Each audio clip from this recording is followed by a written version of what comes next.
What is up, Wolfpack Nation? Welcome to the live episode of Tuffy Talk, and I am going to start out by saying I am really sorry we did not get on right at 8 o'clock.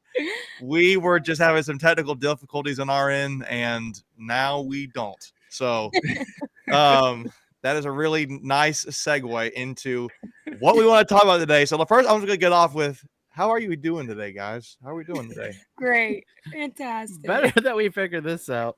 Yeah. We missed our fearless leader, Leighton. Master and Commander is not here today, so all the fancy music you guys hear, we don't really have that right now. So, but we're gonna roll on. We feel like we're pretty fun. Was it quadruplet?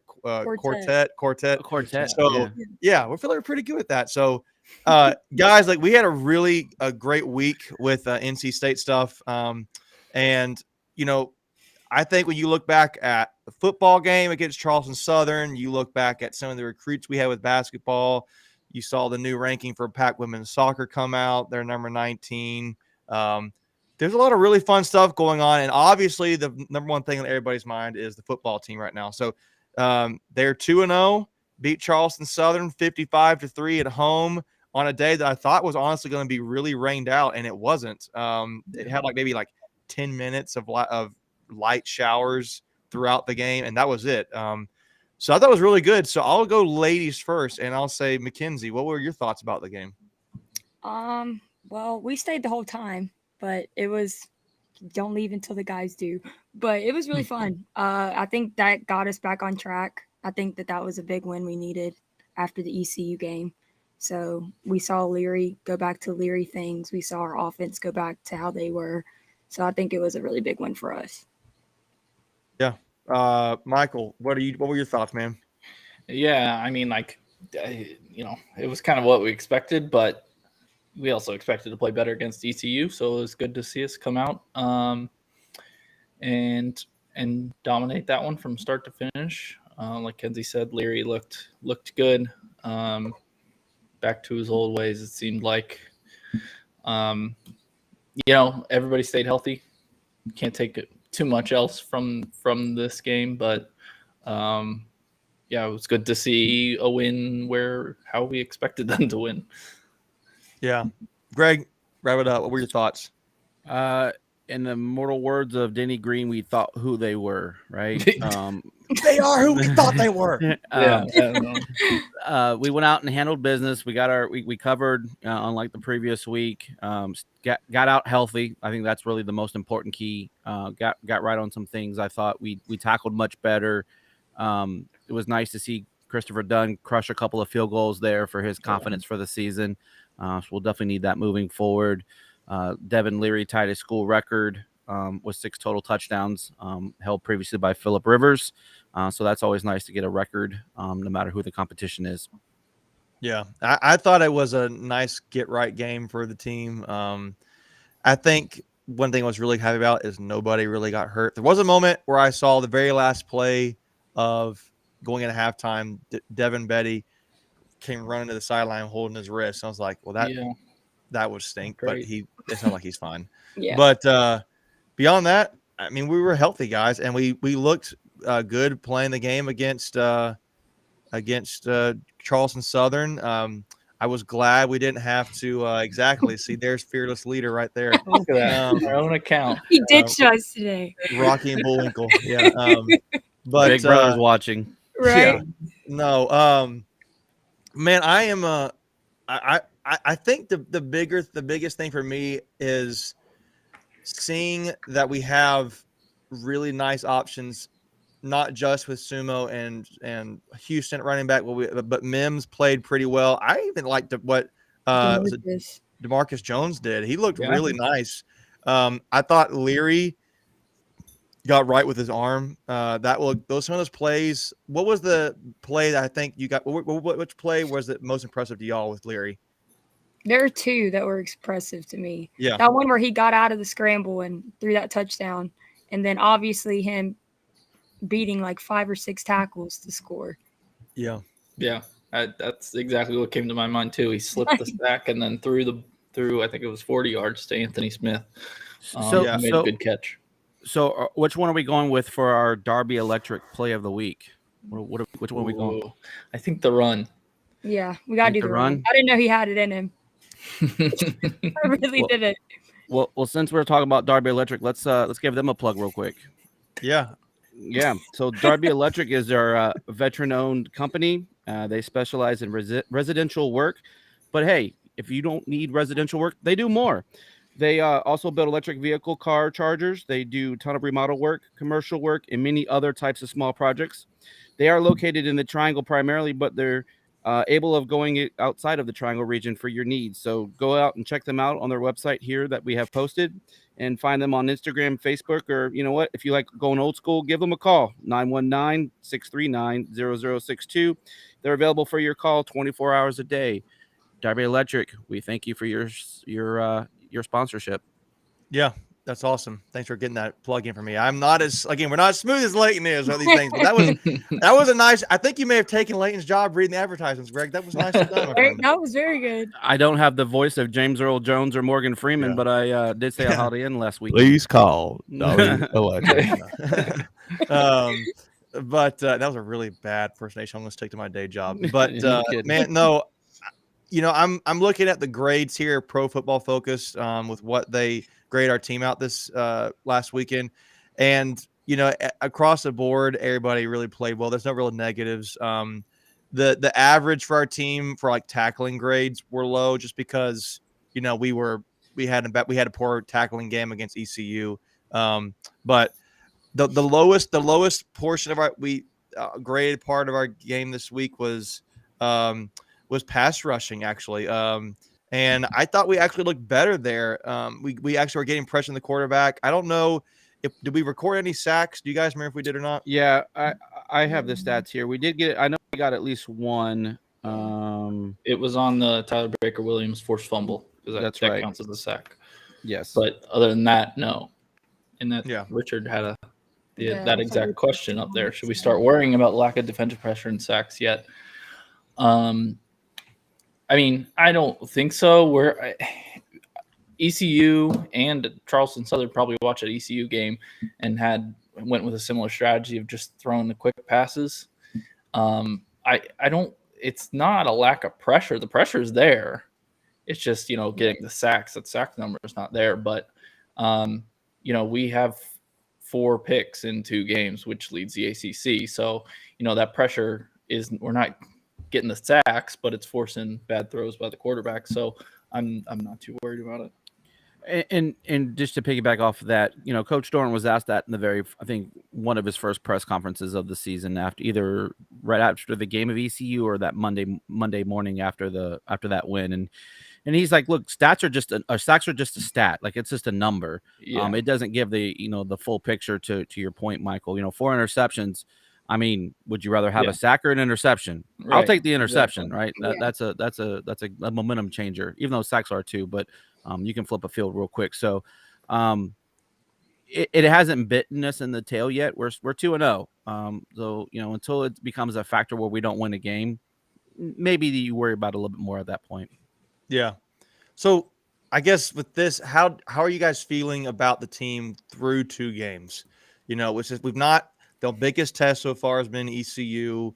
You would argue that wasn't I think it was a bigger test people realize, but I mean, going into Texas Tech certainly going to be our toughest game, our toughest opponent yet. I would say the environment won't be as tough as playing at ECU, but you've seen some good, you've seen some bad already. What are you guys' thoughts? I guess Greg, I'll let you start since you have been kind of holding the last comment, the last few questions.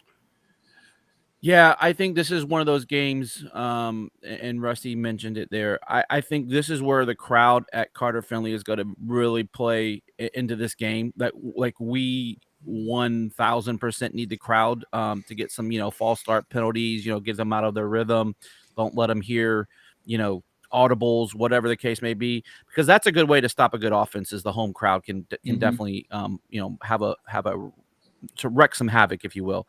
But yeah, it's going to be a great test. I think our linebackers in this game, more than the first 2, are going to be very important, covering, because they throw a lot of passes to tight ends, wide receivers, and running backs. So our linebackers are going to be very active. And then with that being a mobile quarterback, we need someone to stay at home and spy. Don't let those lanes become open for the quarterback, because that really hurt us against ECU with their quarterback being the leading rusher of that game. So that's something that we need to kind of square up on. Yeah. I mean, I'll tell you, I'll kind of jump in here. I try to watch back that Houston Texas Tech game. Did you guys get to watch that? Anybody? Yeah, I watched the fourth quarter and overtime. Yeah, it was really interesting. I thought you can clearly see Texas Tech wants to throw the ball. And if you go, I went back and look at their Pro Football Focus grades and their PFF grades.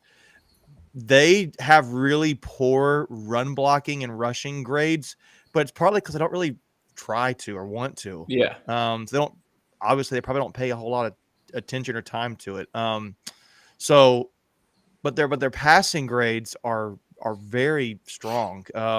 I thought Donovan Smith, not too much, not getting much into it, but I think with Texas Tech, they're going to be a big challenge for us. The things, I think, go back to the original question, I think with them, with NC State, what I'm most happy with at this point is everybody seems balanced. I think the rushing game, you can prove you can run the ball. I think the secondary has shown they have had good coverage ability. You already have like 2 interceptions this season, all against ECU. Or do we have some other interceptions against Charleston Southern? 2 more. So 4 interceptions this season so far. We've had the plays by Travali Price, which is nice. A lot of the young players flashed. I thought it was nice seeing us against Charleston Southern. Whenever they seemed to turn over the ball, we made them pay for it, and that was really nice to see. The third down conversion rate was much better. It was right at 50%. Whereas against ECU, it was 30-ish. 4 of 13. Yeah, that was not really good against ECU. So you're seeing improvements there. The biggest concern I still have is the pass rush. I feel like that's my biggest concern. I think you saw Travali Price flash there. If they can find somebody to be that pass rush guy, particularly on like third downs, that'll be big for this defense. Because right now it hasn't seen that Davin Van and Savion Jackson and Corey Durden are really, they're getting pressure, but they're not getting their hands so much on the quarterback. They did. I saw they had like 10 QB hurries against Charleston Southern. That was the post-game comment I heard. But it's still a concern of mine. I mean, I think there's a lot of good there, but just that's the make. And I think another thing too, Devin Carter has not really impressed me. What do y'all think about that? He's not been targeted a lot either. I mean, so it's but to your point though, is it because he's not open, and that's why we're not targeting him? Like, is it a better job of Devin Leary not forcing the ball like he did against ECU? It was one of those games where we did throw to a lot of folks. We played a lot of people. Coach Doran mentioned that in the post game. He said that might have been the most players he's ever played in one game. We had a lot of walk-ons and third and fourth string type guys playing in that game. So if you didn't get your work in the first half, you probably didn't get it in if you were a 1 or a 2. Yeah. What are you guys, Michael, what are Kinsey, what are y'all's thoughts? I think that, like I said earlier, I think that was a much needed win for us. And I really liked how we all saw how deep our team is. Like, we have people at every position, like 3 or 4 guys deep. So I think that's huge. And I think that win is going to boost us to hope. I mean, nights in the Carter are obviously already hard. Like, Carter Finley's different at nighttime. So that's obviously going to play a huge factor. But I think that win is going to help us against Texas Tech tremendously. Yeah.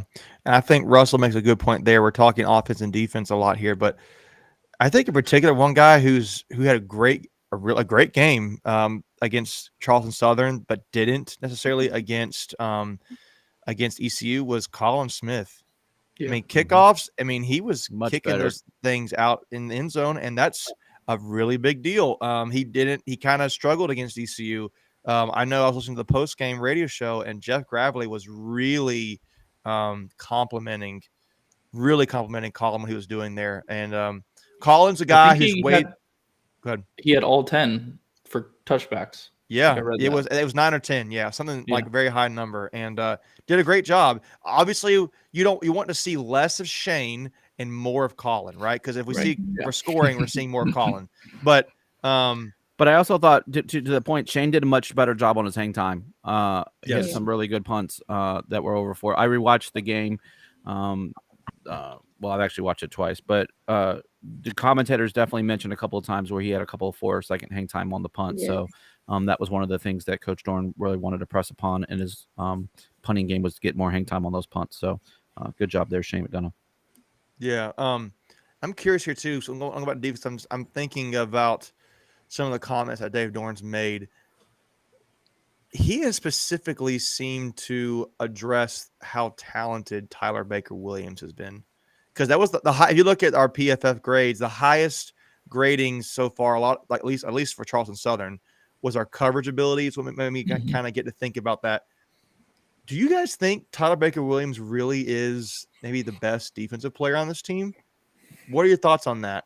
I think he's one of. Yeah. I think he's extremely underrated. So I would be curious, so who's we could have that kind of debate. Is Drake the best? Is Tanner the best? I mean, obviously I would think that Peyton, if he's healthy and he didn't have the injury history, if he could actually be, on the field all times, I think he has the highest ceiling. Yeah. What do you guys think about that? I think so far this year he has been. I mean, he's got 2 picks, 1 in each game, a sack that was a forced fumble. Yep. Yeah. He's definitely shown out the most so far. I mean, it's only 2 games in. Let's also keep that in mind. And the fact that he does so much, like defensive linemen, they do two things: rush the passer and stop the run. Where your linebackers and DBs do more, where they're in coverage, they're stopping the run, they're sometimes asked, depending on the scheme, to rush the quarterback. So you're typically, your best defensive guys could be like your linebackers in secondary. So yeah, I think to this point he's definitely been our best player. I mean, I think Drake was probably right there behind him. But yeah. I mean, I go ahead. No, I was just saying, no one has really showed off on the defensive line. We've been very steady there, but no one's been like you hear his name called like a lot in a game. Tyler Baker Williams is that name you hear a lot in the first couple games. I mean, I noticed him last season, and I thought about him quietly being one of the better defensive players or players on the team we've had overall. But I think he's really going to be a guy who did not get any attention, and as he slowly plays, he could play himself into being a first, second team All AC kind of player. Sure. It's impressive what he can do at the nickel position. That he has hit the quarterback in both games, forced fumbles, I think, in both games, if I'm not mistaken, and he's gotten a couple of interceptions. He's really showing out, and I think it's particularly special knowing that story that he had, and with what's going on with his family. For those who didn't catch that, Tyler Baker Williams' mother passed away in the offseason. So him having this success right now, it's awesome to see. It's probably bittersweet for him. Yeah, it makes you kind of feel very very happy for him. Just kind of, you feel like he's very blessed in that regard. So Yeah. If you're going to cheer for anyone in particular, that's a story you want to cheer for. Exactly. Right. Yeah. Right. But I'm reading some of his comments here. Christian saying I think Drake and Tanner are slightly more valuable. Yeah, I would agree. Just because I think, well, I don't know. We have a lot of good backups. Well, let's go back to Tyler Baker Williams for a second too. And the 3-5-5, because of the way the alignment is, you do ask a lot from your nickel to be that pass rush guy, to get in coverage. He's kind of like your Swiss Army knife. Does everything, yeah, exactly. So, I think you probably put your best guy in that position that does all of those well. And so that's probably why we're seeing him show out so much, is because, they've put him in that position to succeed. Yeah. Yeah. I think that's an interesting debate. Is it Drake, Tanner, or Tyler Baker Williams right now? Because Drake does so much. He may not get all the plays, but he's lightning in a bottle. Tanner's like that too. I think there's a stat that I saw one of the media sites putting it that Tanner was like, when Tanner starts a game, State has like last 2 seasons, like something like 16-3 or something silly. Yeah. So, and then Braden obviously brings up as, best players on the team is that Devin Leary. I mean, I'm assuming we all are agreeing Devin Leary is in that top 3 or 4 category. I think so. I guess we're just focusing on defense. Tanner is one of those. Again, go back to like the sharing of the stories, and it was chronicled in the ACC All Access. Tanner Ingles' story was very good. Tanner Ingles, one of those glue guys, right? He's gritty. He gets in there and mucks it up, and he'll take on a blocker. He'll go blow up a play. He'll blow up a receiver. He loves football. Like football just comes out of his pores. Like he's just one of those guys. No, he's insane. I mean, there's a reason why they call him the Tasmanian Devil, right? I mean, that's like he's just on his Twitter avatar. Yeah, I love him. Yeah. So I guess the last question I'll ask about the football team specifically, just because we've seen what we would like to see. What are there any players you feel like that you like to see play more? What would you like to see based on what you've seen so far? You said players. Are there any players you'd like to see play more? I feel like for me, I'd like to see Julian Gray play more because I feel like he's very explosive when he's touched the ball so far. Heck, I'd even like to see them sometime. I don't want to say run the ball more because I feel like I want to see Leary throw the ball more. I think on some of these second downs, we need to be seeing. I would like to see Leary throwing the ball, and I think it's also kind of interesting on a side note that they had Beck up in the booth calling offensive plays. Change. Mm-hmm. Yeah, what are you guys' thoughts about that?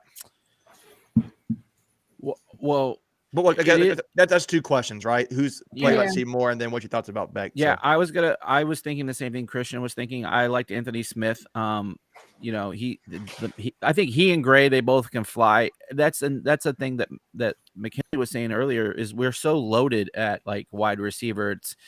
And there's only one football, right? So like you can't throw 2 or 3 footballs at one time to get all your receivers catches. But that's a great room. That's a good problem to have too. So I think Anthony Jones, Julian Gray, any of those wide receivers. Jalen Coit. Had a touchdown route. Touchdown.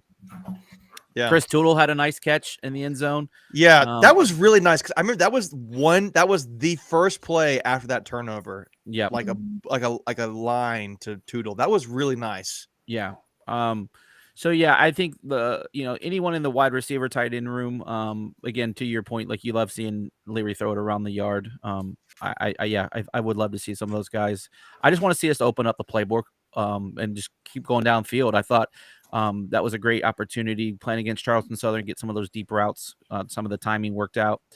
As far as Beck up in the booth, it seemed everyone thought it went really well. Coach Dorn was really happy.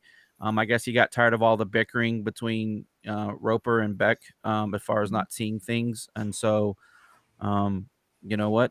Sometimes if you want the job done, you got to do it yourself. So he moved upstairs to see the field a little bit better and what the defense is given. And if the result's 55 points, I'll take it every Saturday. Right. For me, I always felt like that would be the better spot to be as a coordinator. Yeah. Even not matter if it's offense or defense, because you can see how everything's developing. I feel like on field you can only see but so much. So right. It sounded like, honestly, it sounded like it was like a Doran painting it in this, like we're having a conversation, and I'm sure he did, but it was more like, no, you're going to be up in the booth.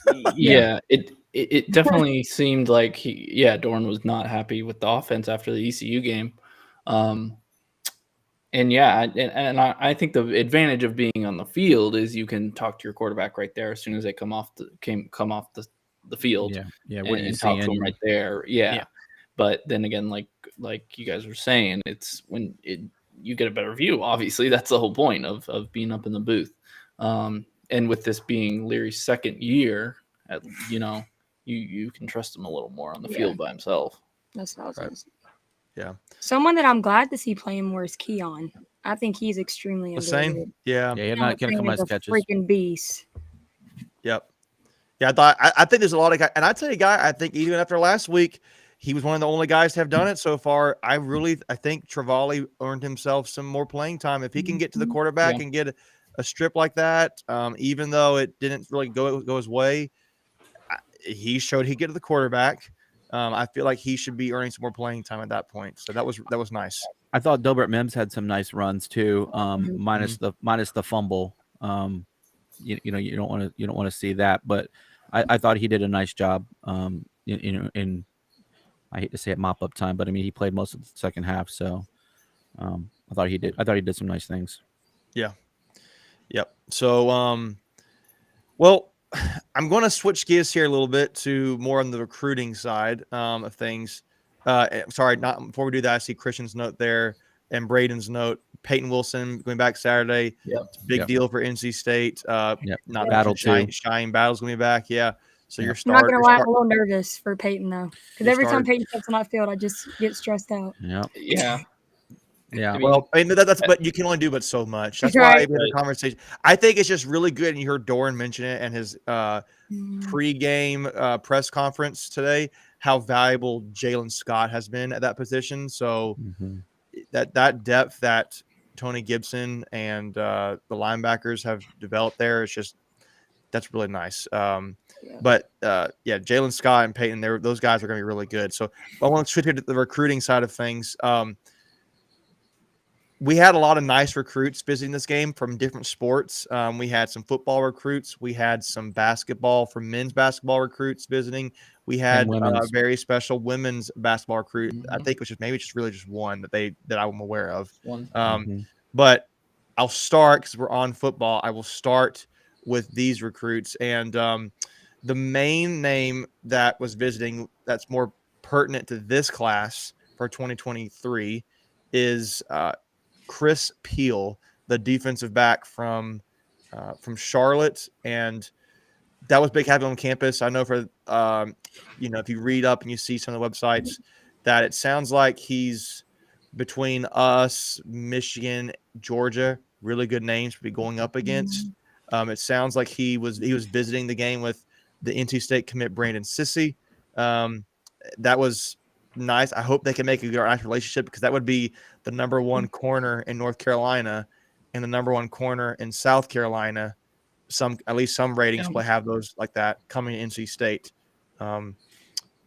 So, and then that was nice. I think there's a few other guys in other classes. Like I know there's a tight end defensive lineman recruit, Gus Ritchie from the Pittsburgh area. And there's a few other recruits I'm trying to think of. I know I saw it the game, or I thought about the game, but I'll go to basketball here. And there were two recruits that were really high priority 4-star players. There was a point guard and there was a small forward who visited this game. One was Silas Demery, 6'4" point guard, and there was Dennis Parker, who was a 6'6" small forward. Those guys are really big athletes, nationally recognized. I know Silas is a local guy. So that's something he grew up in Raleigh. That's something that's a local connection to him. I know he's been visiting with, I think Tennessee's a name he's mentioned with Dennis. I know he has a relationship with Jarkel, who've interviewed him. For those who are members, him and Jarkel have a relationship there. So that's good to have. And then with the women's basketball team, I guess Greg or Michael, do you want to talk about who the visitor was there? Yeah, Lacey Steele. Is that her name? Lacey Steele, yep. Lacey Steele, yeah, from Oklahoma. I want to say somewhere out in the flatlands of Midwest. Yeah. Really high recruited. I think she's top 50 in her class. Again, it depends on who you subscribe to, but yeah, she was in town this weekend. Took in the game. Took in a bunch of sites. All accounts, it was a good visit for her. So that's a good one to have in. And I don't know if anyone, speaking of women's basketball, did anyone see Coach Moore at the Cowboys game last night? I saw a picture he took. No. Was he on TV?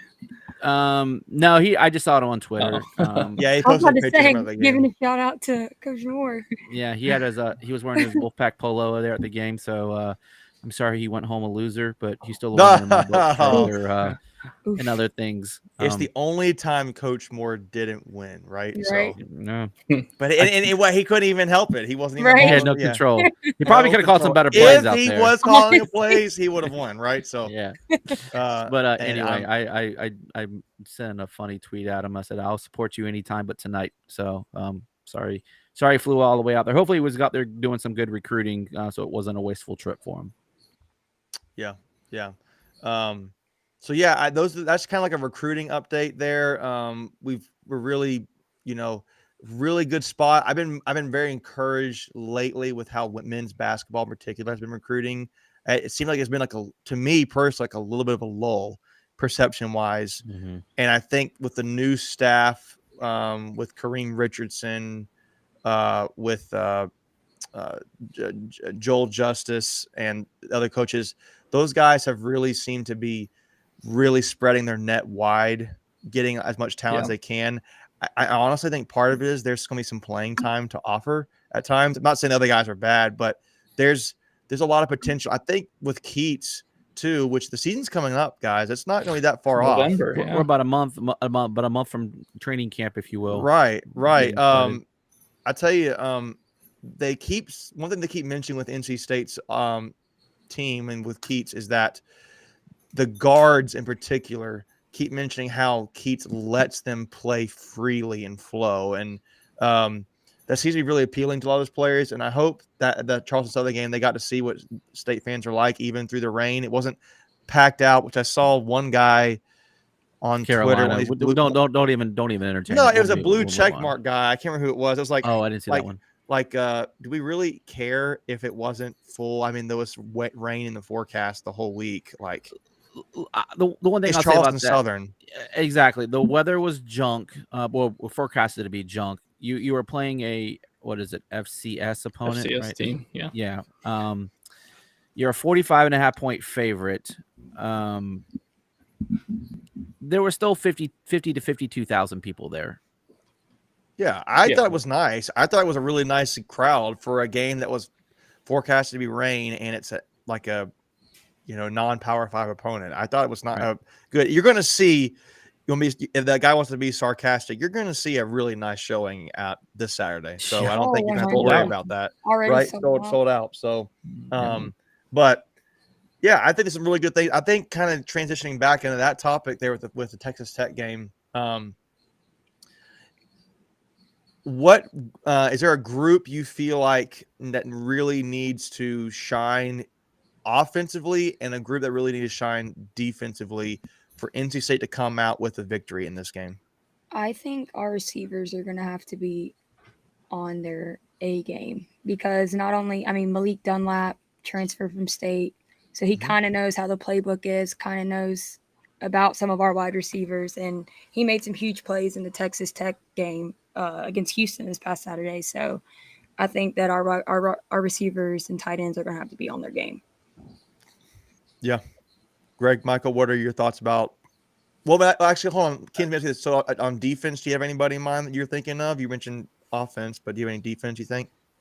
I think our D-line, I hope they can get more pressures and hopefully more sacks, but yeah, I would say to kind of your point, you could see during that Houston Texas Tech game, Houston was really able to get some good pressure against Texas Tech's line, and their quarterback did not handle it well. I mean, like he was wrapped up really quick. He didn't come across like a guy who was really going to shake and bake on you, trying to get out of the line or out of the pocket, I should say. So I agree there. I think it's a really good point. Michael, Greg, what are your thoughts? On defense, I mean, it's hard to pick one just because, Texas Tech, they've got that new offense coordinator. They lead the country in passing. They're going to go air raid on you. So, I mean, your whole defense has to be on point. But, yeah, I would probably say pressure, too. It's a young quarterback. Get him a little bit rattled. He threw 2 picks last week. I think at least 2, maybe 3 against Houston. And, yeah, kind of force him into some bad throws because there's going to be plenty of throws. So if he can get some turnovers off of those, I think that'll be a difference. And And then offensively, I mean, running game. I'd like to see Demi Sumo just gonna continue to eat up those yards. Yeah. Slimy shark. Go ahead, Greg. What are your thoughts? Yeah, I think everyone's pretty much thought what I was thinking. Here's the thing: if you get pressure on a quarterback, you can I won't say hide, but you can really help your secondary. They don't have to run with receivers and cover them as long. When a quarterback can sit back there and eat a sandwich before he throws the ball, he's going to probably find an open receiver. So Right. I think the pressure to the quarterback is going to be key. Like you said, rattle them. Crowd noise again. Crowd noise. I hope to come out of there with no voice on Saturday. If we come out with no voice, that means we're probably going to win the game. So that's a good thing. Offensively, I'm going to say running backs as well. Let's control that clock. Let's be balanced. Let's not get ourselves in long situations where we have to get behind the sticks and rely on Devin to get an 8-yard, 10-yard, 12-yard pass to get a first down to keep drives moving.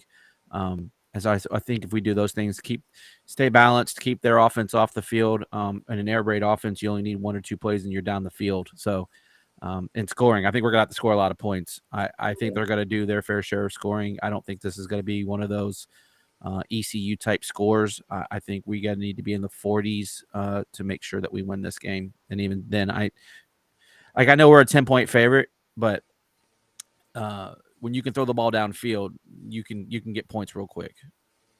Yeah. Southern family needs to get out of here with that comment. I don't want any bad juju going into Saturday. None of it. I mean, That's out of there. But I don't think this is like. Yeah, I don't think like. We're 4-1 all time against Texas Tech, and it's been I think 2007 since the last time we played them. Yeah. It's a Power 5 opponent coming It is. to Raleigh. I don't know. I don't see this being. I mean, if we lose, it won't be because it was a trap game or anything. It was just because Texas Tech outplayed us. Well, yeah. Well, let me ask you this question. I'll answer you the question and include myself, but then I'll follow the question here then afterwards. But to first answer the question, the group that I think on offense that I really think needs to step up and play well.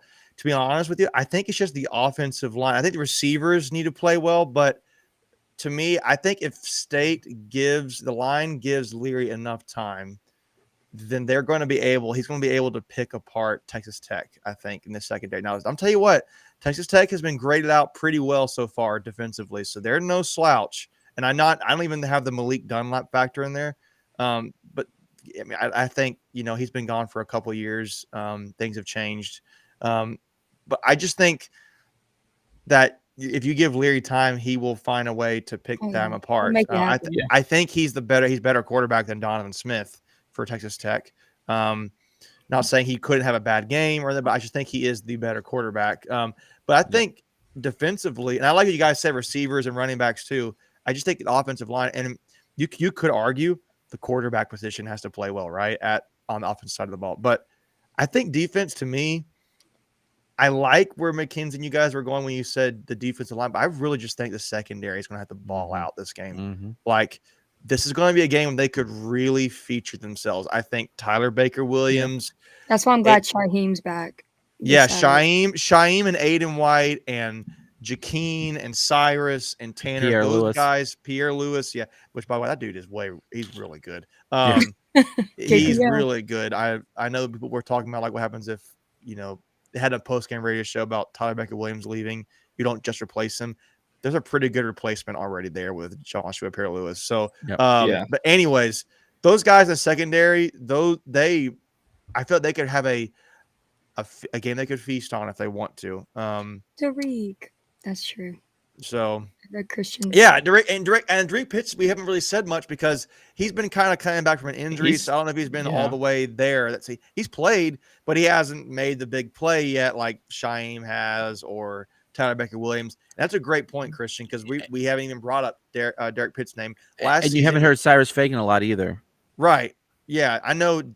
Just to remember people, Derek Pitts, he didn't allow a touchdown at all last season. Now he did against Against ECU, ECU. but that's his first touchdown he's allowed his entire career here at NC State. So really good secondary play, I think, is going to be needed.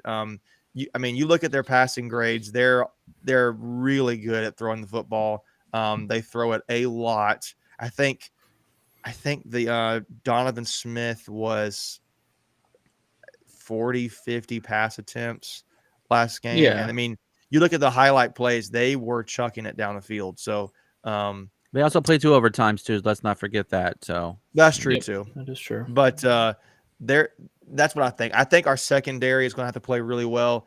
I think our offensive line is going to need to play solid. Not because I'm worried about their pass rush or anything like that. Although I do think their linebackers are the better part of their defense. I will say that. they had one that graded out really high. I think it was a middle linebacker. Yeah, I can't remember the guy's name, but Yeah. We'll get into that with you guys in a preview. We'll be doing with Texas Tech. But Dun, yeah, dun. yeah, I think now. Let me ask you this: State wins the game if what happens? We score more points. Okay, and that's the I knew show. that And that's the one. show, I guys. knew I that mean, one.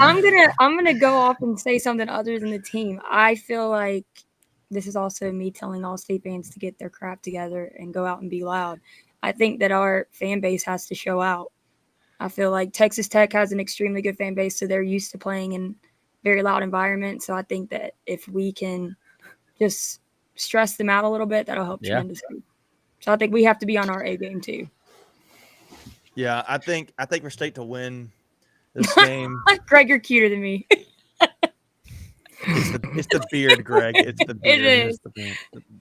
Yes. No, I mean I think State's going to have to. I would even you could argue if we get in a scoring range, you could argue that Chris Dunn's going to need to play well this game too, Mhm. because Yeah. he may not be. It's a much better defense, and it's going to be something that if we may not be able to always finish drives, which in my opinion, if we're the 16th best team in the country, we should be able to finish drives maybe one every 3 drives or so. I would like to see that be the case. But yeah, I kind of oddly feel a little nervous about this game. I know you guys feel about being in Card Finley at night, but it is something where I'm a little nervous about it. But we're State fans. Like I think we're always always yeah, nervous. that's Like, the way you know that's the what I way mean? it is. Yeah. Yeah. I don't I don't think we I've would have ever it gone anyway. into a game confident. Like what? Well, I mean, last Saturday I was pretty confident. No, I was, Yeah. I was pretty no. chill. I was pretty chill. Like I was still a little shaky. I'm not even going. no, in seriousness, NC State wins if we don't turn the ball over and we turn them over. We don't beat ourselves, basically. So the turnover margin is positive in NC State's favor. Yeah. I think we get two to 3 turnovers and we maybe give it over either 0 or 1 time. And then the other thing is when you get those turnovers, capitalize on them. We need Right. touchdowns and in at least a field goal, but touchdowns. We need to be able to shift that momentum, get those big bang plays. Yeah, I agree. That's a good point. So, you guys got any closing comments for the show before we wrap this thing up? We're gonna cut a little short here. We started a little late, but what you got? Any thoughts? We don't have to get any predictions if you want to, but I predict that it's going to be loud on Saturday. I'm gonna tell you what I'm pumped lights. about. I'm so The hyped lights. for Yeah. The lights. Yeah. If they, I'm telling you right We're now, all if they doomed. don't enter video, if they don't cut all the lights out and make the red banner red It'll still and be the a little lights sunny, red, though. if they don't do that, I will be so disappointed in this whoever does the facility stuff, whoever does that. It would be such a missed opportunity. I'm so Yeah. excited. And like we need, I don't know, just some kind of just intro music that like that goes along with the lights. I mean, just something. Like, Thunderstruck. I'm sure- Any I'm sure ACDC, any I mean- ACDC will be fine. That's always a good answer. I mean, because that's the thing, right? If you get the crowd hyped from the beginning, and they don't sit down and they're loud the whole time, it's gonna be a mess for the opposing teams, and especially this week with Texas Tech. But if we win, guys, maybe if we win, we'll actually drop 5 more spots. You never Right. know. So let's not get there. Yeah. Let's but not even anyways, I think we said this at the beginning of the season. I think all of us predicted us to win this game. We did. Not No, I arrogant, did. not well. Yeah. Some of us are a little loopy, but no, I think State can handle this game. I think they're the better team. I think Donovan Smith's an underrated quarterback. I think Texas Tech's being overlooked. They're like a fringe top 25 team. Obviously they played Houston and beat Houston really well.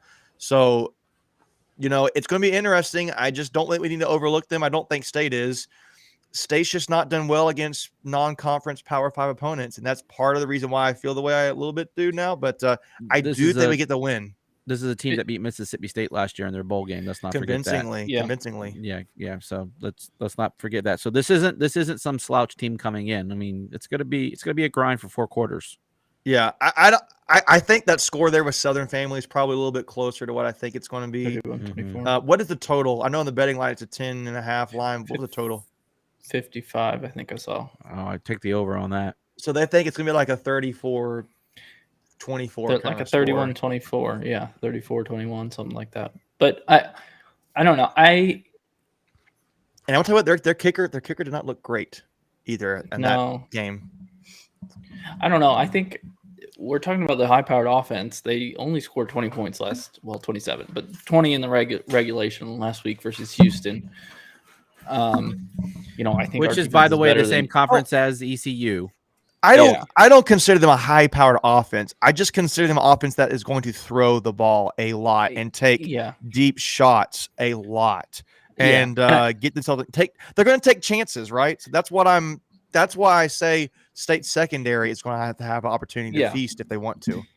Yeah, and not saying you in particular, but just when people hear air raid, they think a lot of points, but you have to actually execute the air raid offense to score a lot of points. Right. And they only scored 20 last week against Houston. I think our defense is better than Houston. Are you talking about in regulation? Because in overtime they ended up scoring like 33, I think it was. Yeah, it went to 2 overtimes. Double time, I get what you're saying. So, they could only get 3 touchdowns in the game against Houston. Right. So I mean, I don't know. I feel good about it. Night game. The spread is 10 points for a reason. We've won 11 games at home. It's not easy for opposing teams to come into Carter Finley and get a win. The last Power 5 team to come in was Notre Dame. We beat them. Yeah, and remember too that game last week for Texas Tech was at home, so they had some home cooking. So it wasn't like they were on the road for that game. So they only managed that at home. So I like our chances. I'm going to go with I'm going to go with that. I feel like a 34-24 is probably the score. It'll be 34-21. I think it's going to be right there at that line. We hang 40. Ooh, okay. That would be nice. We'll see. But hey, guys, at least you know this. We will be there at the game. At least I know I will. Greg will be there. Michael, you're in a different state, so that probably isn't happening. I think Leighton's going to be there at that game. Leighton, if you're listening, are you going to be at the game? But I would imagine he will be. Leighton probably is going to be there. So yeah, guys, that's a wrap for this show. We really appreciate you guys joining. Again, we are really sorry we didn't get this show started on time, but we really appreciate y'all's loyalty to the show and just being fans. Again, we're just NC State fans talking state stuff. We don't want to come across as we know it all. We want to just have an inclusive conversation here. We love having comments like you guys doing this. So looking forward to what's ahead this week. Be on the watch out. You'll see a preview coming up for Texas Tech. We're getting one of their inside writers podcast guys to interview with us and talk about Texas Tech football, the fighting Patrick Mahomes. And yeah, guys, it's going to be a fun week. Really exciting week. Tailgating will be starting at 2:00. Black uniforms. Ooh, Red lights. Get the burgers. If you do want to do steaks, go ahead and get the steaks out. Get some barbecue. It's going to be good, guys. So, hey, that's the end wrap for the show on Tuffy Talk, the live stream show. Thank you guys so much. Please be sure to like and subscribe to our channel. Share it out with your friends. Again, we just want to be able to have get Wolfpack Nation all right here just to talk about the game and different sports. So with that, guys, I want to wrap this up and go Pack, guys. Have a good week.